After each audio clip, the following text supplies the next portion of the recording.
जय श्री राम। आपको पहले एपिसोड में हमने बताया कि गुरु बनाना क्यों आवश्यक है। अब हम दूसरे इसमें एपिसोड में चलते हैं कि गुरु की पहचान क्या, कैसे गुरु की हम पहचान करें कि कौन गुरु श्रेष्ठ है। पहली चीज़, गुरु सनातनी होना चाहिए, क्योंकि हमारे सनातन धर्म के से ही जुड़ा होना चाहिए, क्योंकि सनातन धर्म आदि था, आदि है और आदि रहेगा। सबसे बड़ा धर्म हमारा सनातन धर्म है। किसी पंथ को मानने वाला नहीं चाहिए जो आपको सनातन धर्म से विमुख कर दे। ऐसे गुरु के पास आप बिल्कुल मत जाइए, क्योंकि जो आपको सनातन धर्म से जोड़ के रखता है वो गुरु श्रेष्ठ है, और जो सनातन धर्म से तोड़ता है वो गुरु श्रेष्ठ नहीं है। क्योंकि आज लोग जगह जगह पंथ बना दिए हैं, लोगों ने जगह जगह अपने अपने पंथ में ले जाके आपको सनातन धर्म से दूर हटाते हैं, भगवान की मूर्ति पूजा से दूर हटाते हैं। ये नहीं, ये मत करो, ये मत करो। ये ऐसे गुरुओं के पास आप जाएंगे तो ठगे जाएंगे, आपका ये लोक परलोक दोनों ही बर्बाद हो जाएगा। सबसे पहला गुरु सनातनी होना चाहिए, सनातन को न मानने वाला चाहिए, राम कृष्ण शिव की पूजा करने वाला होना चाहिए, विष्णु की पूजा करने वाला चाहिए। क्योंकि जितने भी अवतार 84 कोटि देवता जितने हुए, ये सब इन्हीं के अंश के रूप में हुए। जैसे शिव का रुद्र अवतार हनुमान जी हुए, ऐसे ही अनेक अवतार हुए हैं। वो शिव विष्णु के अवतार के रूप में ही, राम विष्णु के अवतार थे, इनके रूप में ही अवतार हुए। इसलिए इन तीनों को मानने वाला चाहिए गुरु।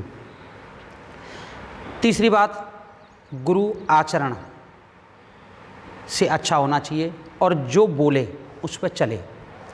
आज बहु उपदेश कुशल बहुत तेरे, उपदेश देने वाले आपको अनेक मिल जाएंगे, लेकिन चलने वाले कम मिलेंगे। रामायण को जानने वाले बहुत मिल जाएंगे, लेकिन रामायण पर चलने वाले आपको कम मिलेंगे। अगर रामायण को जानता हो, ऐसे गुरु को बनाने की आवश्यकता नहीं है, लेकिन जो रामायण के बताए हुए मार्ग पर चलता हो, ऐसे गुरु को बनाइए। जो रामायण को जानता है, पढ़ता है, वो गुरु लायक नहीं है, लेकिन जो पढ़ने के साथ साथ चलता है वो गुरु बनने लायक है। पढ़ तो कोई भी सकता है, सभी लोग रामायण पढ़ते हैं, क्या सभी गुरु बनने लायक हैं?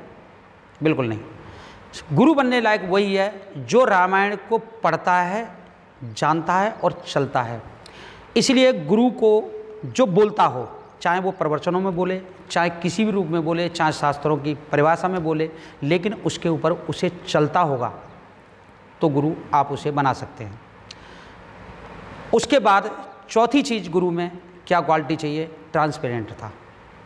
उसके अंदर विकार नहीं होना चाहिए। क्रोध गुरु के अंदर नहीं होना चाहिए। क्षमा गुरु के अंदर होनी चाहिए।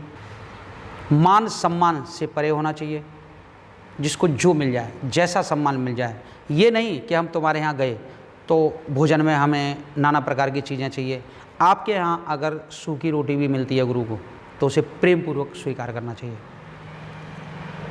अपने विषय भोग पे उसको, गुरु को निरंतर वो नहीं चाहिए। गुरु वैरागी होना चाहिए।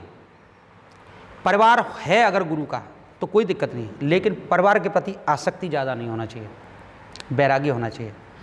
हमेशा जो गुरु आपसे ले लेके अपने परिवार के लिए ही जीवन यापन करे और परिवार की सोचे, तो वो गुरु बनने लायक ही नहीं है। वो पारिवारिक संसारिक पारिवारिक बनने लायक है, लेकिन परिवार को पालते हुए अगर आपके बारे में हमेशा सोचे तो वो गुरु बनने लायक है।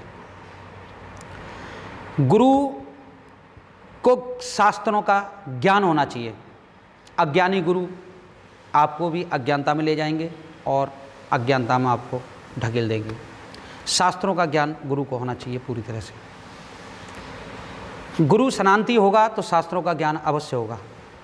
गुरु आपके अंदर स्वयं भगवान के दर्शन करा सकता है। उसमें गुरु में वो क्षमता होती है, तुम्हारे अपने अंदर अपने भगवान के दर्शन करा सकता है। आज गुरु अपने आप को भगवान न कहे। जो गुरु अपने आप को भगवान कहता है कि मैं भगवान हूँ, ऐसे गुरु को कभी नहीं बनाना चाहिए, क्योंकि भगवान ईश्वर एक ही हो सकता है। और जो अहम ब्रह्मास्मि, अगर हम एक तरह से जैसे कहते हैं सोहम, मतलब जैसा तू वैसा मैं, सोहम सोहम मतलब भगवान जैसा मैं बन जाऊँ, तो मैं भगवान नहीं बन सकता।